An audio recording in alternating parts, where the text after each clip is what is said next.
नमस्कार, आदाब। न्यूज 5 जमशेदपुर में आपका इस्तकबाल। आइए नजर डालते हैं जमशेदपुर की खबर पर। झारखंड प्राथमिक शिक्षक संघ अपनी विभिन्न मांगों को लेकर जमशेदपुर के जिला शिक्षक अधीक्षक कार्यालय के समक्ष एक दिवसीय धरना देकर प्रदर्शन किया। इनकी मुख्य मांग है कि 2017 के बाद से ग्रेड 3, 4 और 7 में प्रोन्नति नहीं हो पाई है, जिस वजह से एक ही पद में रहते हुए शिक्षक सेवानिवृत्त हो जा रहे हैं। इसके अलावा प्रशासन की ओर से शिक्षकों को गैर शैक्षणिक कार्यों में शामिल किए जाने से बच्चों को सही तरीके से नहीं पढ़ा पा रहे हैं, जो बच्चों के लिए काफी नुकसानदायक है। वहीं कई स्कूलों में प्रधानाध्यापक के पद भी रिक्त हैं, जिस वजह से वहां के शिक्षकों को मानसिक परेशानियों का भी सामना करना पड़ता है।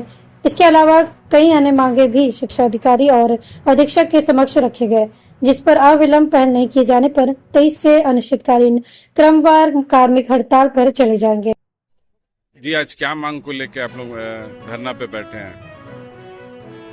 झारखंड प्राथमिक शिक्षक संघ पूर्वी सिंहभूम जिला इकाई की ओर से आज शिक्षकों की विभिन्न मांगों को लेकर आज लोग एक दिवसीय धरना का आयोजन किया है। यदि आज प्रबंधन से जिला शिक्षा अधीक्षक महोदय से हमारी वार्ता सफल नहीं होती तो 23 तारीख से हम लोग प्रखंडवार कार्मिक धरना पर यहाँ पर हम लोग बैठने का हम निर्णय हुआ है। प्रमुख मांग में हम लोग का जिला में 2017 के बाद से ग्रेड 3, 4, 7 में आज तक प्रोन्नति नहीं हुई है। जिले में 100% प्रधानाध्यापक के पद रिक्त पड़े हैं।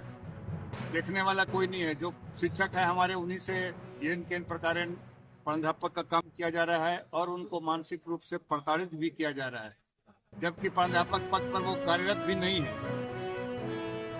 ग्रेड 4 में जो है हमारे कॉमर्स स्नातक योग्यताधारी को भी आज तक किसी भी तरह का प्रोन्नति नहीं मिला है। काफी न्यायालय से लंबी लड़ाई के बाद उन लोगों ने न्यायाधीश के तहत सफलता प्राप्त की है और उन लोग को भी प्रोन्नति ग्रेड 4 में कला संकाय में मिलना चाहिए। ये संघ का मांग है। ये काफी पुरानी मांग है। एक ही वेतनमान में कार्य करते करते शिक्षक सेवानिवृत्त हो जा रहे हैं, लेकिन उनकी सुधि लेने वाला कोई नहीं है। प्रतिदिन अनेक तरह के गैर शैक्षणिक काम तो शिक्षक के हित में नहीं है, ना ही शिक्षा हित में है। जैसे आप लोग रिपोर्ट बनाना, 24 घंटा के अंदर रिपोर्ट मांग दिया था विभाग से। दूसरा चीज है, कभी आधार कार्ड बनाना है बच्चों का, कभी बैंक खाता खुलवाना है, कभी पाठ्य पुस्तक ढुलाई करना है, इत्यादि अनेक काम जो है हम शिक्षकों के भरोसे सरकार चला रही है। जबकि हम शिक्षकों का मूल कर्तव्य पढ़ाना है, जो शिक्षक सरकार हमें पढ़ाने नहीं दे रही है और जिसका कोपभाजन हम शिक्षक ग्राम में और जनता के बीच बन रहे हैं। जनता सोच रही है हम पढ़ाना नहीं चाहते, जबकि ऐसी बात नहीं है। हम शिक्षक पूरा कार्यालय समय गैर शैक्षणिक काम में बिता देते हैं। 2-3 शिक्षक कार्यालय में रिपोर्ट बनाने में लगे रहते हैं। अनेक तरह के एनजीओ जो हमारे ऊपर मॉनिटरिंग कर रही है, जिसका हम लोग कड़ा विरोध करते हैं। कोई सरकारी पदाधिकारी नहीं है। प्राइवेट एनजीओ जिसको 10-12 हजार मिलता है, वो आज हमारा मॉनिटरिंग कर रहा है। ये बहुत हास्यास्पद विषय है। इस पर अविलंब सरकार को रोक लगाने की मांग हमारा संघ कर रहा है। दूसरा चीज है कि अनेक जो विद्यालय में एमडीएम मध्याह्न भोजन योजना का संचालन किया जा रहा है, उसके अंतर्गत सरकार डोर स्टेप डिलीवरी के तहत कोटेशन निकाला था कि चावल ढुलाई अब एजेंसी करेगी, लेकिन रेट इतना कम है, कोई एजेंसी तैयार नहीं हो रही है, जिसके चलते हम शिक्षकों को ही चावल ढुलाई करना पड़ता है। दूसरी बात है कि हाजिरी बनाने की एक समस्या है। सरकार आज हमको चोर समझ रही है। जो ई विद्या वाहिनी ऐप पर टैब के द्वारा हाजिरी बनाया जाता है, अधिकांश टैब जिले में खराब हो गए। मोबाइल से हाजिरी बनाने को कहा जा रहा है। मोबाइल में नेट की सुविधा, नेट कनेक्टिविटी हम शिक्षकों को नहीं दिया जा रहा है। अपना नेट लगाकर हम लोग हाजिरी बना रहे हैं और किसी कारण से नेट की उपलब्धता नहीं हो पाती है, उसके चलते वेतन बंद करने का भपकी दिया जाता है कि हाजिरी नहीं बन रहा है। हमारा मांग है कि आप पहले कहीं जो समस्या है, मूलभूत समस्या हाजिरी बनाने में जो दिक्कत हो रही है, उसकी जांच कराया जाए। जांच कराने के बाद अगर वहां पर उपस्थिति नेट के कारण नहीं बन पाती है तो उसका कुछ उपाय निकालना चाहिए मिल बैठ के। वो उपाय नहीं निकाल के सीधे बंद करने का भपकी दिया जा रहा है। दूसरा एक और समस्या है, ऑडिट करने का। एक ऑडिट होता है, उसमें भी हम लोग को प्रखंड मुख्यालय में जमशेदपुर आना पड़ता है। सुदूरवर्ती प्रखंड गुड़ाबांधा, डुमरिया, बारागोड़ा, 1, 2, ढालबुमगढ़, अनेकों दूर दराज के प्रखंड से हमारे शिक्षक साथी ऑडिट कराने यहाँ पर आते हैं। ये कितनी विडम्बना है।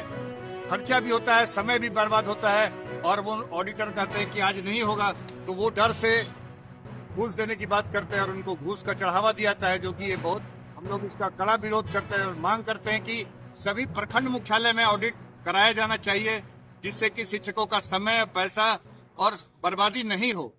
एक और डिमांड है, एनपीएस योजना से जो सेवानिवृत्त शिक्षक हो गए हैं 2021 से, उन लोग का आज तक पेंशन का भुगतान नहीं हुआ है, जबकि आप लोग समझ सकते हैं सभी कि पेंशन का भुगतान कितना जरूरी होता है। समय पेंशन नहीं मिलने से कितना समस्या होता है।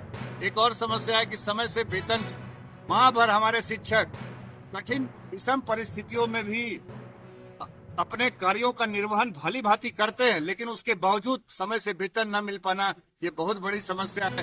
कुछ कारण से जो है वेतन में विलम्ब होती है। अनेकों शिक्षक के लोन पड़े बैंक में, अगर समय से पैसा नहीं जाता है तो लोन का पेनल्टी कट जाता है। तो आदि अनेक समस्या है, जिन समस्याओं के निदान के लिए मैंने 15 दिन पहले ही समय दे दिया था कि 15 दिन में अगर निदान नहीं होता है इन सब समस्याओं का, तो हमारा संघ आंदोलन करने के लिए बाध्य होगा। मजबूर होके आज हमारा संघ जो है आंदोलन के प्रथम चरण में 1 दिवसीय धरना के लिए यहाँ उपस्थित हुए हैं और उम्मीद करते हैं कितने लोग शामिल हैं इस धरना इस धरने में प्रखंडों से करीब 1000 शामिल लोग, शिक्षक शामिल, शिक्षिका शामिल हैं। और हम उम्मीद करते हैं कि अगर सरकार हमारी मांगों को नहीं किया पूरा, तो हम लोग उसके लिए और बड़ा आंदोलन राज्य स्तर पर, जिला स्तर पर और प्रखंड स्तर पर भी आंदोलन को छेड़ने के लिए अपना परिचय दे दें। मैं अरुण कुमार सिंह, जिला अध्यक्ष, झारखंड शिक्षक संघ।